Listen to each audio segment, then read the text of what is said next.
अंतर जामी सब किश जानै, उस ते कहाँ छपाया।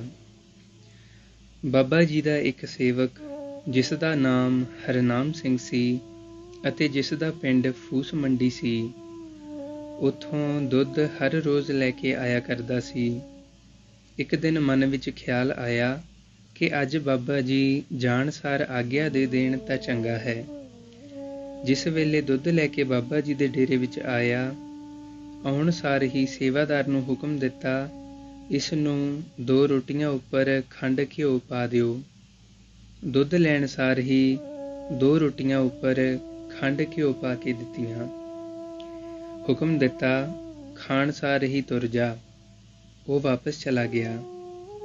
ਇਸ ਦਾ ਪਿਤਾ ਨਿਧਾਨ ਸਿੰਘ ਦਰਸ਼ਨ ਕਰਨ ਵਾਸਤੇ ਆਇਆ। ਬਾਬਾ ਜੀ ਨੇ ਇਸ ਪਾਸੋਂ 300 ਰੁਪਏ ਮੰਗੇ। ਇਸ ਨੇ ਜਵਾਬ ਦੇ ਦਿੱਤਾ। ਉਪਰੰਤ ਬਾਬਾ ਜੀ ਨੇ ਦੱਸਿਆ ਕਿ ਤੇਰੇ ਘਰ ਭਰਤ ਦੀ ਪਤੀਲੀ ਵਿੱਚ ਪਏ ਹਨ। ਉਹ ਪਤੀਲੀ ਮੰਜੀ ਹੇਠ ਦੱਬੀ ਹੈ। ਘਰ ਜਾ ਕੇ ਮੰਜੀ ਤੇ ਪੈ ਗਿਆ। ਮੰਜੀ ਤੋਂ ਨਾ ਉੱਠੇ। ਘਰ ਵਾਲੀ ਨੇ ਪੁੱਛਿਆ ਕਿ ਤੂੰ ਮੰਜੀ ਉੱਪਰੋਂ ਕਿਉਂ ਨਹੀਂ ਉੱਠਦਾ। ਇਸ ਨੇ ਦੱਸਿਆ ਕਿ ਬਾਬਾ ਜੀ 300 ਰੁਪਈਆ ਮੰਗਦੇ ਹਨ। ਘਰ ਵਾਲੀ ਨੇ ਕਿਹਾ, ਦੇ ਦੇ।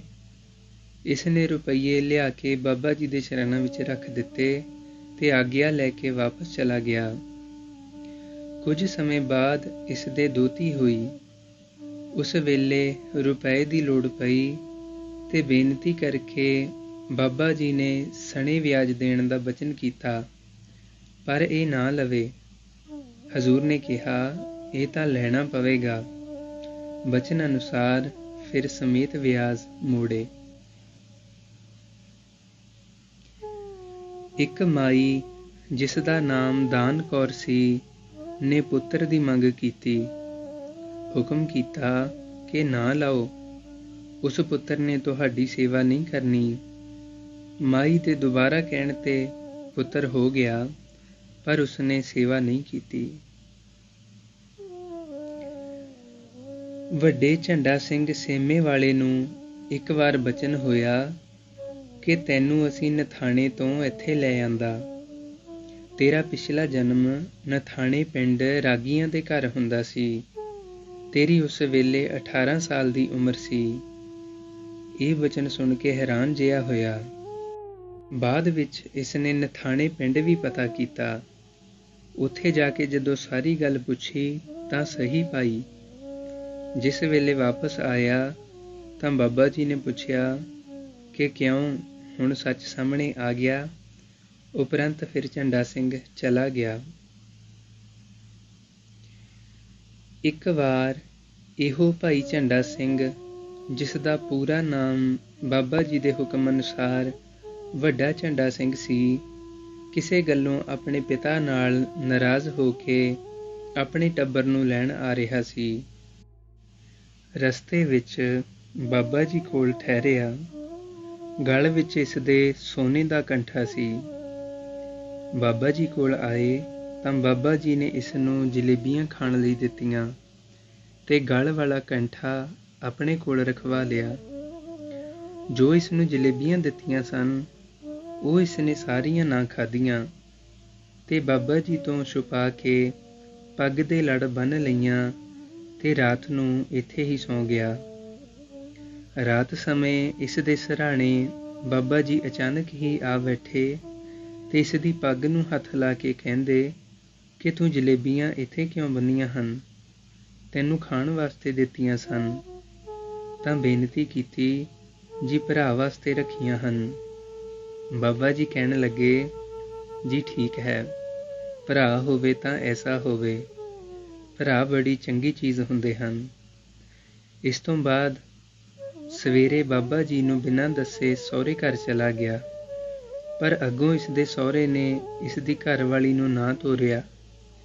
ਜਦ ਦੁਬਾਰਾ ਵਾਪਸ ਬਾਬਾ ਜੀ ਪਾਸ ਆਇਆ ਤਾਂ ਬਾਬਾ ਜੀ ਹੱਸ ਕੇ ਕਹਿਣ ਲੱਗੇ, ਕਿਉਂ ਲੈ ਆਇਆ ਟੱਬਰ ਨੂੰ? ਫਿਰ ਇਸ ਨੇ ਮੁਆਫੀ ਮੰਗੀ ਤੇ ਕਿਹਾ, ਜੀ ਭੁੱਲ ਹੋ ਗਈ। ਫਿਰ ਸੋਨੇ ਦਾ ਕੰਠਾ ਕੱਢ ਕੇ ਬਾਬਾ ਜੀ ਨੇ ਵਾਪਸ ਦੇ ਦਿੱਤਾ ਤੇ ਕਿਹਾ, ਹੁਣ ਸਹੁਰੇ ਚਲਾ ਜਾ ਤੇ ਟੱਬਰ ਨੂੰ ਲੈ ਕੇ ਆ। ਫਿਰ ਬਚਨ ਕੀਤਾ ਕਿ ਕੰਠਾ ਸਹੁਰਿਆਂ ਵਾਲਿਆਂ ਦੀ ਨਿਸ਼ਾਨੀ ਹੁੰਦੀ ਹੈ। ਫਿਰ ਆਗਿਆ ਲੈ ਕੇ ਝੰਡਾ ਸੇਮੇ ਚਲਾ ਗਿਆ। ਇੱਕ ਵਾਰ ਸੇਮੇ ਪਿੰਡ ਵਿੱਚ ਪਸ਼ੂਆਂ ਦੀ ਬਿਮਾਰੀ ਫੈਲ ਗਈ। ਬਹੁਤ ਭੱਜ ਨੱਸ ਕੀਤੀ ਪਰ ਆਰਾਮ ਨਾ ਆਇਆ।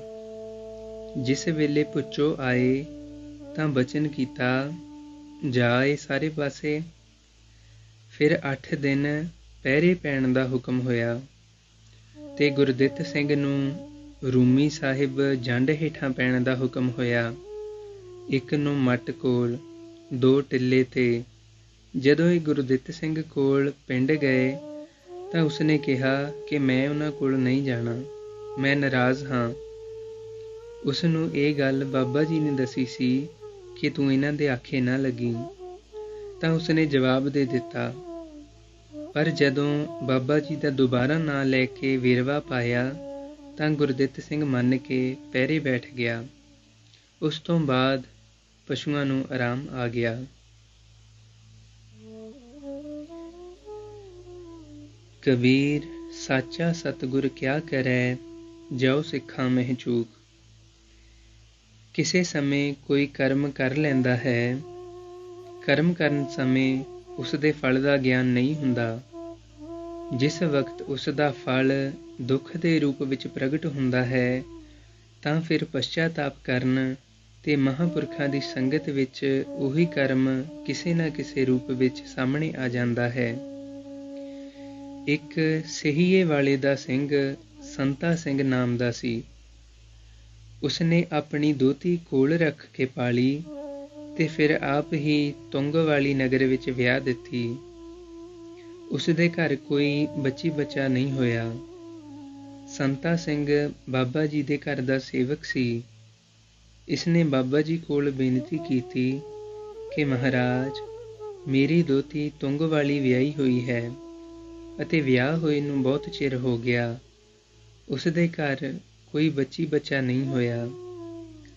ਬੇਨਤੀ ਸੁਣ ਕੇ ਹਜ਼ੂਰ ਨੇ ਕਿਹਾ, ਸੰਤਾ ਸਿਆਂ, ਉਸ ਕੰਨਿਆ ਨੂੰ ਇੱਕ ਵਾਰ ਇੱਥੇ ਲੈ ਆ, ਫਿਰ ਗੱਲ ਕਰਾਂਗੇ।